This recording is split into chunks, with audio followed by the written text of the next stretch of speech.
Rob Smith Media here and delighted to be joined by Adam Cullen as he prepares to take on Lukas Cruz at Cage Warriors 191. Adam, how are we doing, mate?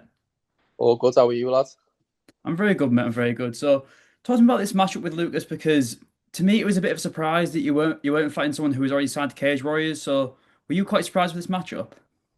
No, because no one who's signed to Cage Warriors will fight me, will they? It's that simple. Like, it's the same old thing. Like, this is me, what, 12th fight on Cage Warriors, and I don't think I've fought anyone who's got a contract because they don't want it, do they? And that is what it is. I think really these people all know where I'm going, and they don't want to be a loss on my record. You know what I mean? They don't want to get stopped by me because that's what I do to people. So I'm not surprised in the slightest. And so, what do you know about your opponent, Lucas Cruz? Yeah, he's got a good record, 10 wins, 3 losses. From a decent gym, Spitfire in Berlin. They've got a few good guys and loads of international fighters. And yeah, he looks good. He looks a bit wild, aggressive.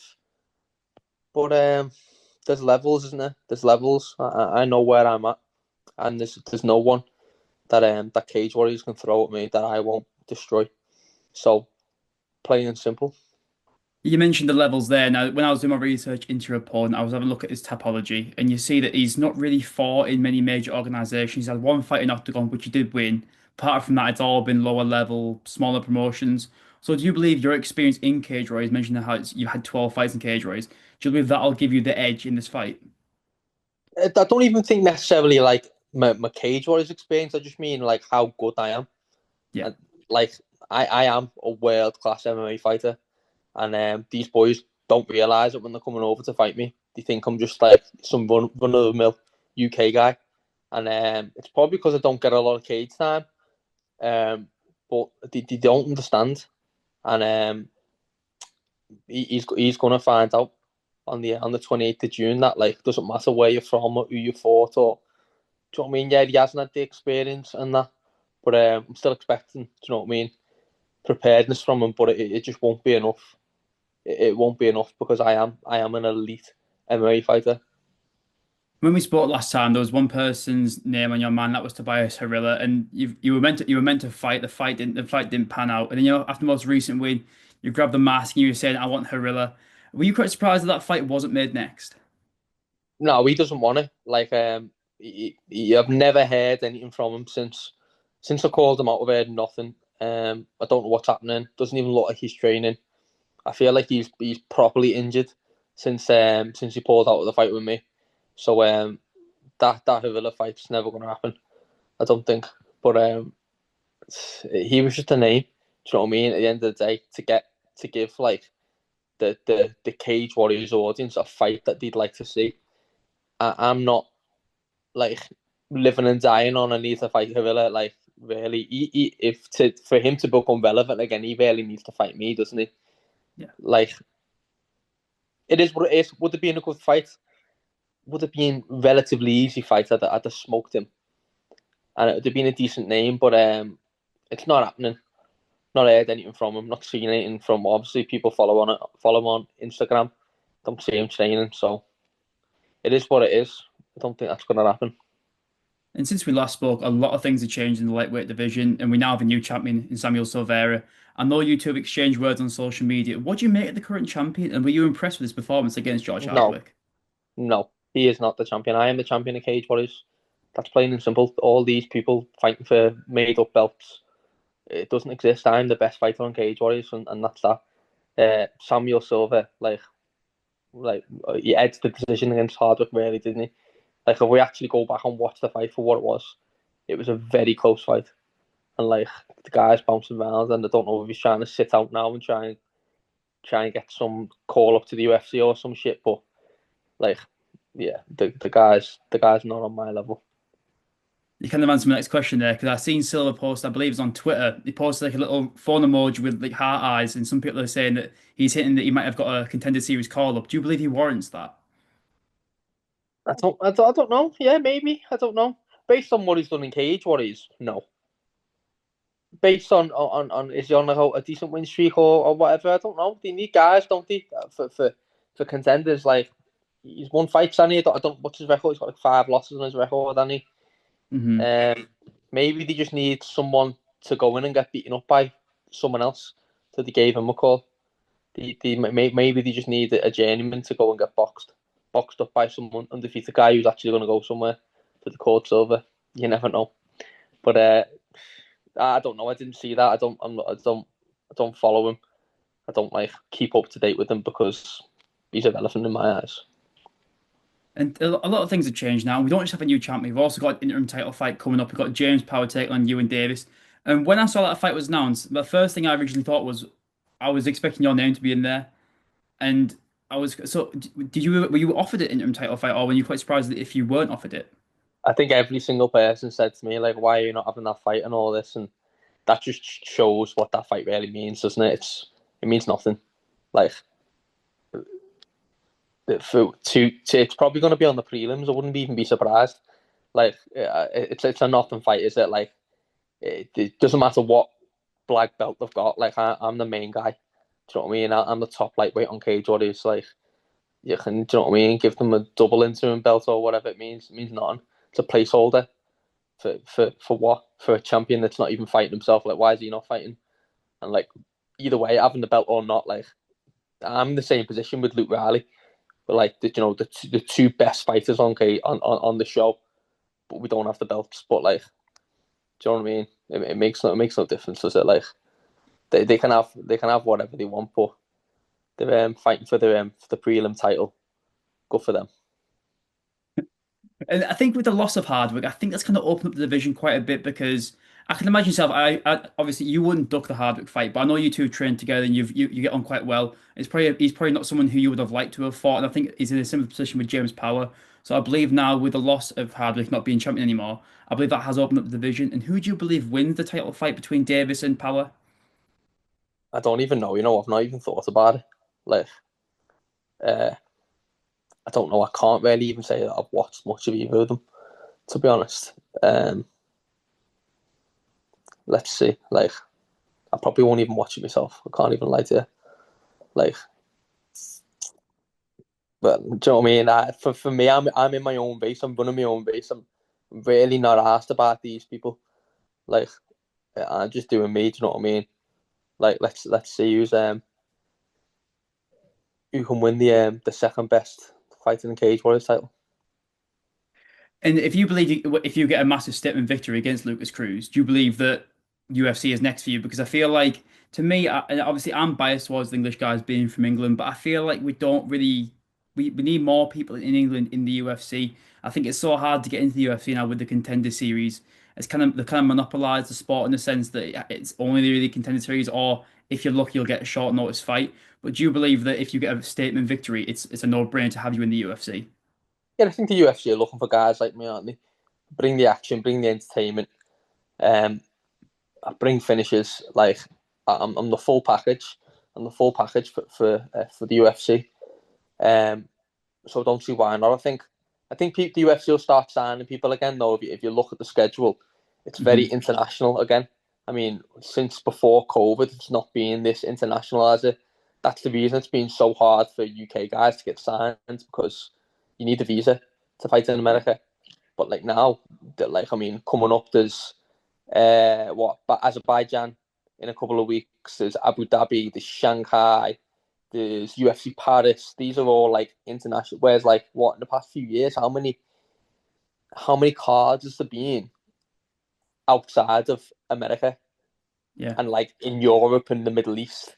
Probably 4 a year, and there's like 4 in the next 2 months coming up. So I think that the signing will start happening again with the UFC. But if I've got to go contender series or whatever, I'm ready. Do you know what I mean? Like I'm in the position where like I'm ready for anything. I'm always in shape. I'm always training. I'm always active. Do you know what I mean? When I've it's always been me pushing to be active. Do you know what I mean? I'm not the type of guy to sit on the sidelines, and I'm young. Do you know what I mean? This is my 12th pro fight, and I'm 27. Like I've got so much room to develop and grow, and the UFC know that. So they're looking for guys like me. So I'm not too worried because it's going to happen. and I'm going to go over there and make a big statement and become the next superstar. And I think your confidence is why a lot of people love you as a fighter. And so, is that confidence, is that something you've had since you were a kid and you were first starting out? Is that something you've developed over your career? No, but do you know what? It's a developed confidence. Like, yeah, no, like as a kid, wasn't thinking I'm like, oh, this big, this and that, and I'm not like a cocky person. Do you know what I mean? But when it comes to fighting, I am because I put the work in. I train with the best. I've trained with a variety of phenomenal people around the world, and I know what level I'm at. Do you know what I mean? It's not a like unsolicited confidence. It's a confidence in years of graft that like I know how good I am, and I know, and I've trained with a lot of these top guys, and do you know what I mean, all over the world, and I know that like that I am world class. It's not like it's not an accident. It's years of hard work, and why wouldn't you be confident when you know you're the best? Yeah, I think that's a fair enough answer. And you speak about how you train with the best, and I assume you get asked about him all the time, but I've got to ask. And your teammate Paddy Pimblett, he seems like he's on the top of the world right now. He's one of the biggest names in the sport. He's kind of transcended into what we all thought he would be. He's a global superstar. He's a pay-per-view fighter now. I don't Paddy won't be fighting in the UK anytime soon unless it's pay-per-view, put it that way. I think he's main event pay-per-view material. And he's on the I feel like he's on the verge of a UFC title shot. And who would you think Paddy should fight next? I think you should fight for the title.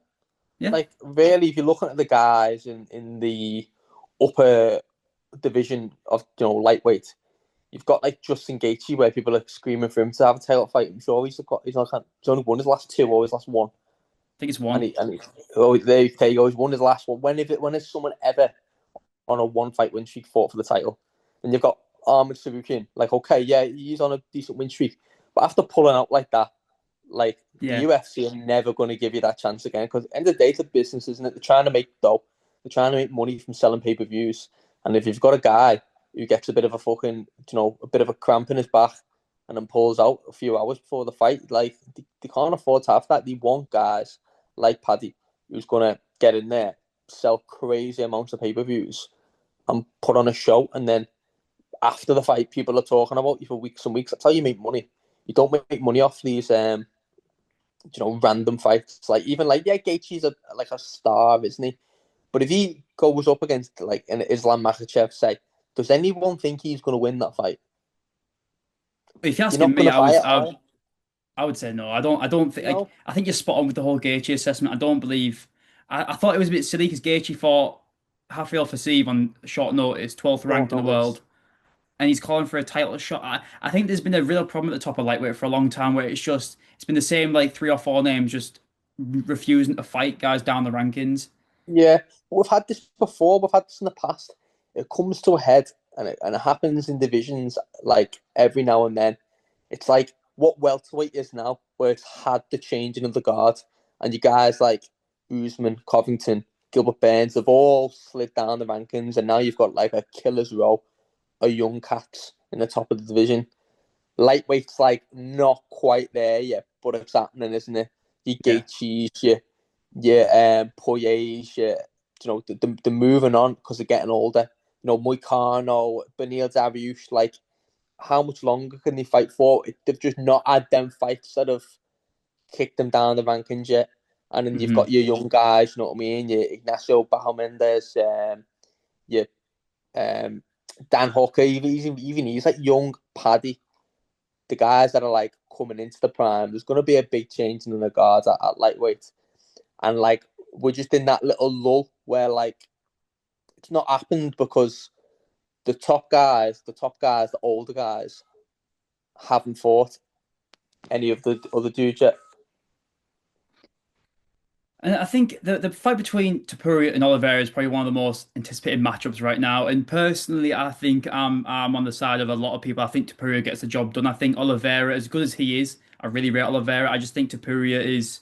I think it's his time. I think he's a more powerful guy, and I think Oliveira does. He has been knocked out. And he's been finished a lot of times. I think he's a natural finisher, and I think if he finishes Oliveira, the Paddy fight makes so much sense. It's a Yeah, blockbuster fight. That is probably the biggest fight we've seen in a good few years, and I think it just make a lot of sense to have that fight next if Topuria gets the job done.